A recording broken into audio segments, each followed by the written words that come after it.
Eu tinha uns 6, 7 anos. Eu não me lembro bem, porque isso já faz um tempo. Pode não parecer, mas faz. Eu peguei um esmalte da minha mãe, um frasco de esmalte da minha mãe. Eu abri, cheirei, eu estava no quarto dela. E aí eu comecei a cheirar esse esmalte. Eu gostava daquele cheiro. Pra mim era só isso. Era um cheiro diferente, era um cheiro interessante. E aí, de repente, a minha mãe entrou no quarto. Ela viu o que eu estava fazendo e arrancou o frasco da minha mão gritando. Eu fiquei paralisada.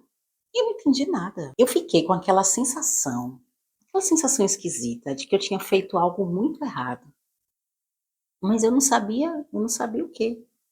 Porque na hora a minha mãe, ela só reagiu.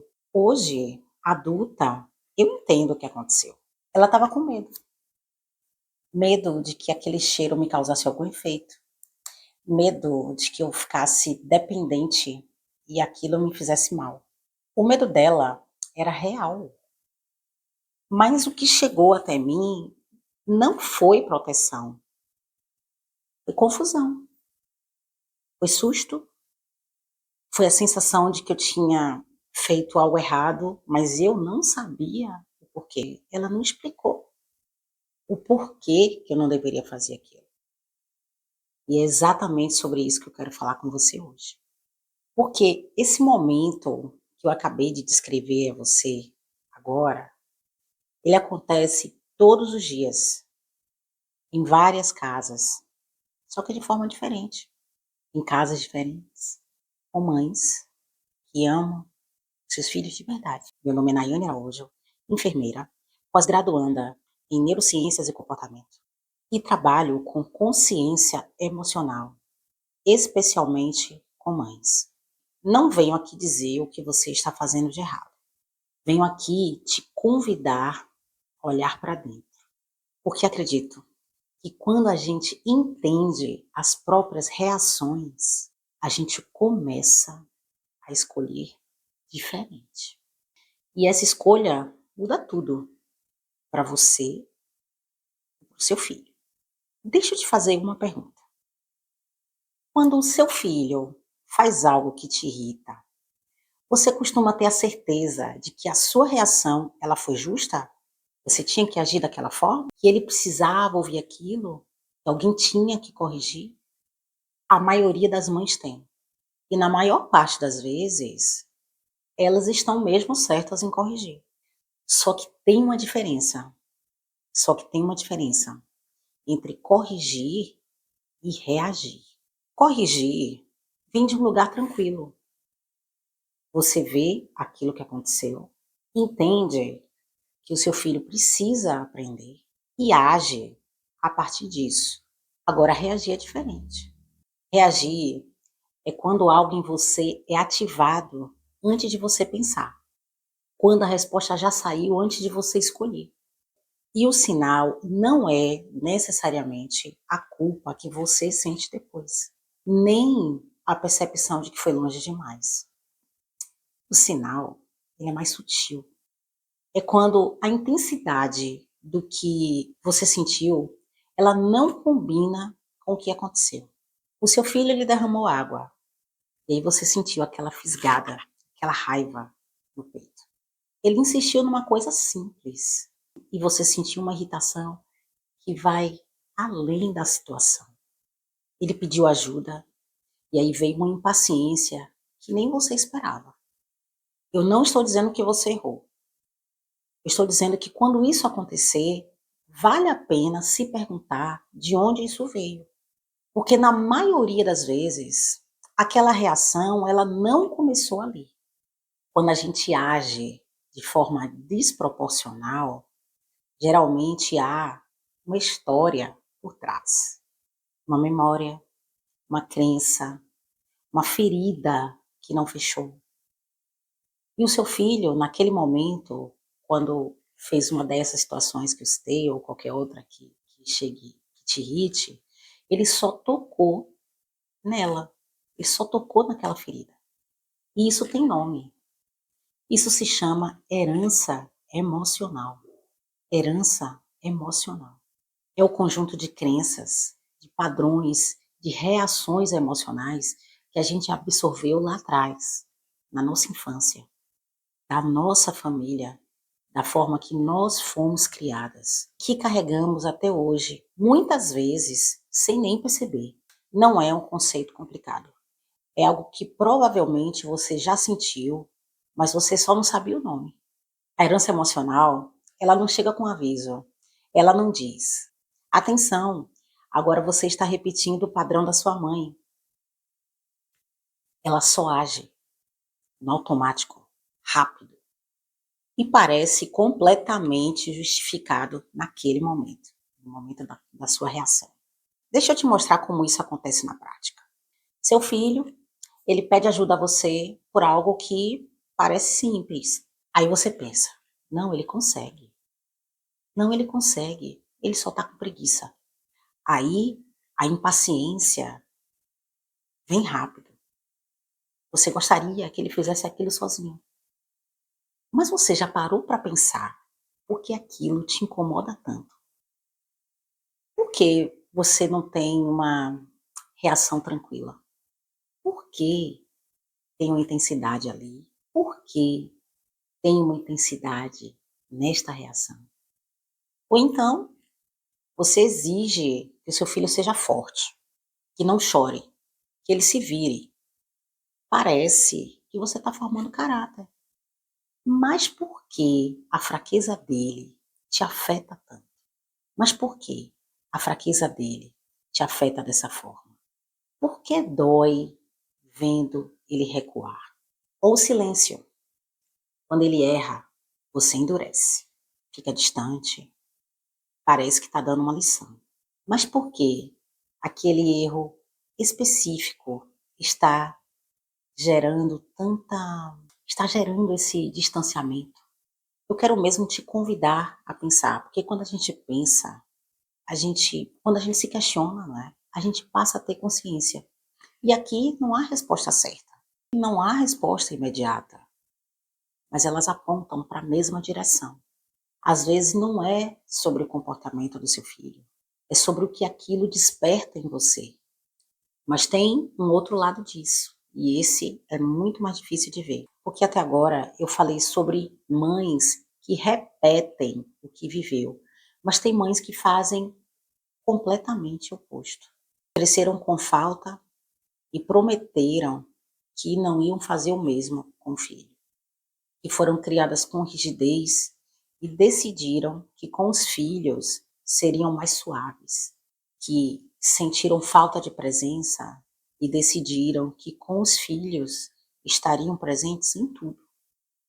E isso, e isso parece consciente, parece certo, parece que é exatamente o que uma boa mãe faz. Mas deixa eu te contar uma história. Uma mãe, ela estava no parque com a filha. A menina, ela queria descer no escorrega, mas estava com medo e aí pediu ajuda à mãe dela. A mãe disse que não ia ajudar e a mãe ficou irritada naquele momento. Ela disse que não, não é porque ela não amava a filha, mas é porque ela, a mãe, ela foi criada por uma avó que protegia ela em tudo. Então, então essa mãe, ela cresceu insegura, se sentindo incapaz, sem confiar nas decisões que ela tomava, sem acreditar nas próprias capacidades. Então ali, naquele momento em que a filha estava pedindo ajuda, aí ela pensou: eu não vou fazer isso com minha filha, eu não vou criar uma filha insegura. A intenção era boa, era até consciente, mas aí a menina ficou triste. A menina achou que a mãe não se importava com ela, mas só depois aquela mãe percebeu que ela não estava, naquele momento, ela não estava reagindo à filha, ao pedido da filha. Ela estava reagindo à própria avó, tentando consertar no corpo da filha uma história que era dela. Ela não estava no presente, ela estava no passado, só que no lado oposto. Então, numa situação parecida, ela fez diferente. Ela foi orientando a filha onde pôr os pés. Coloca o pé aqui, coloca a mão aqui. E aí a menina se sentiu mais segura, confiante, sentiu que a mãe estava dando a devida atenção a ela, e aí a menina desceu sozinha. Então, não foi superproteção, não foi abandono, foi presença com consciência. E é isso que muda o ciclo. Não é repetir, não é fazer completamente o oposto. É se perguntar: o que o meu filho precisa agora? Não o que eu precisei, não o que eu não tive, que ele precisa agora, nesse momento. Agora, voltando à minha mãe, ela não era uma mãe ruim, ela tinha medo real. O instinto de proteção dela estava funcionando. Mas o que ela não conseguiu fazer foi separar o medo dela da reação que estava na frente dela. Ela não disse: "Filha, isso pode te fazer mal, deixa eu te explicar".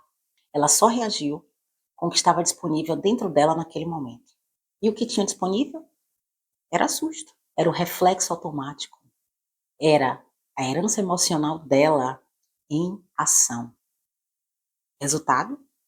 Eu fiquei com a confusão dela, sem entender o que eu tinha feito de errado, sem conseguir aprender nada de verdade com aquele momento.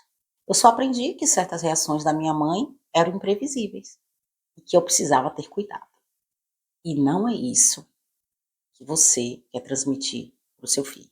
Você quer que ele aprenda, você quer que ele se sinta seguro, você quer que ele saiba que pode errar e ainda assim se sinta amado. Mas para isso, primeiro, você precisa entender de onde vêm as suas reações.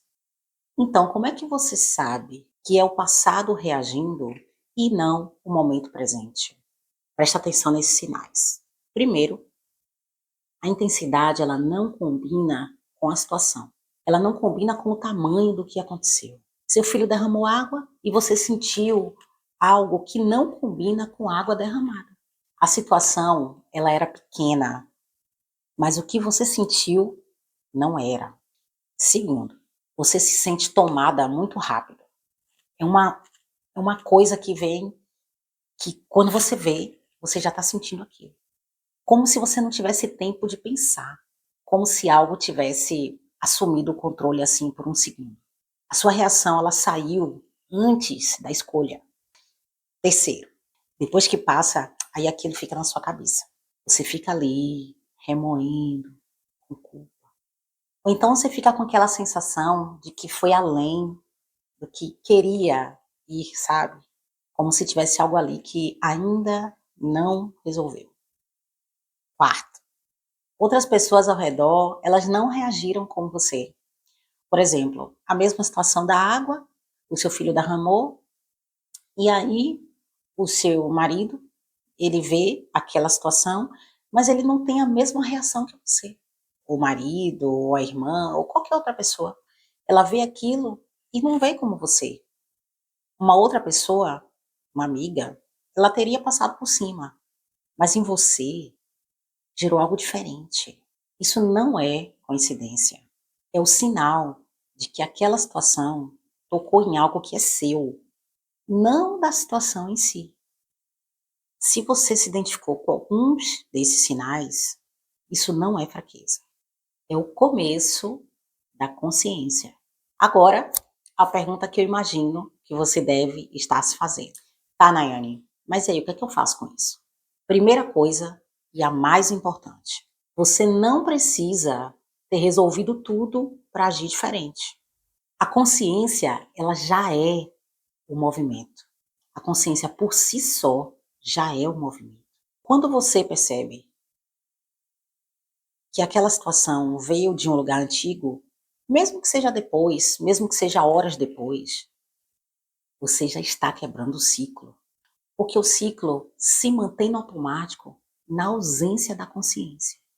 Segunda coisa, começa a se perguntar nos momentos de uma reação forte: isso que eu estou sentindo agora é sobre ele ou é algo que isso me lembra? E esse tipo de comportamento, gente, esse tipo de pergunta que você começa a se fazer, eu estou falando aqui especificamente para os filhos.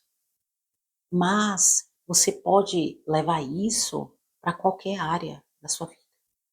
Então você não precisa se responder essa pergunta na hora, mas só em fazer essa pergunta, só em se fazer essa pergunta, já muda tudo, já muda alguma coisa.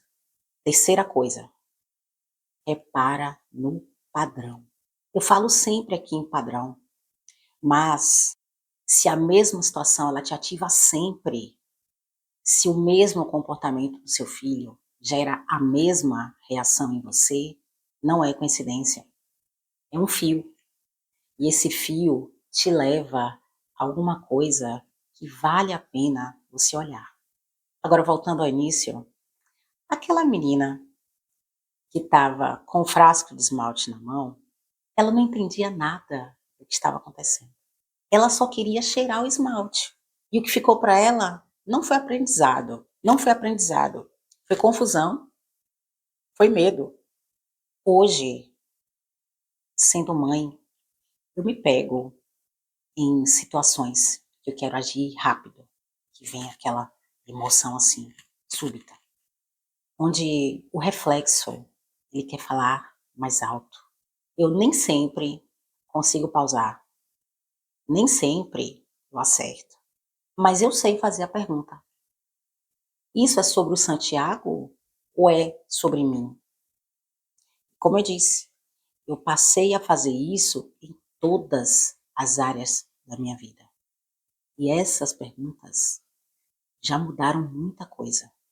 E talvez mude para você também. Nem toda reação ela começa no presente.